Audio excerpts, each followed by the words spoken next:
శరీరంలో mild, moderate and severe cases, అల్పదోషం, మధ్యమ దోషం శమనం అంటే మెడిసిన్స్తో బాగా అయిపోతాయి. బహుదోషం శోధనం. ఓకే, బహుదోషం శోధనం అంటే క్లెన్జింగ్ చేయాలి.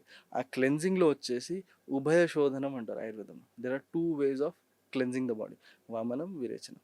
ఒకటి క్రానిక్ సోరియాసిస్ డిసీజెస్లో వామిటింగ్ చేపించి దానికి ఒక పద్ధతి ఉంది, చాలా అంటే క్షుణ్ణంగా పరీక్షించి దాని తర్వాత చేయాల్సి వస్తుంది. దానివల్ల చాలా కేసెస్లో సోరియాసిస్ లీజన్స్ ఇలా తగ్గిపోవడం చూశాను. I have reports, I have photos before and after, చూడొచ్చు. పిత్తం పెరిగిపోయింది, దానికి కూడా క్లీన్ చేయడానికి విరేచనం. సో రెండు శోధనాలు, కానీ పంచకర్మాలు ఉన్నాయి, డిఫరెన్స్ ఉంది. నేను చెప్పాను కదా, పంచకర్మాల్లో ఇవి 2 కర్మాలు, ఇవి కూడా కర్మాలే కానీ ఇవి శోధనస్. ఈ శోధనం అయిపోయిన తర్వాత వస్తి చికిత్స, నస్య చికిత్స, రక్తమోక్షణ చికిత్స అంటారు, ఇవి ట్రీట్మెంట్స్.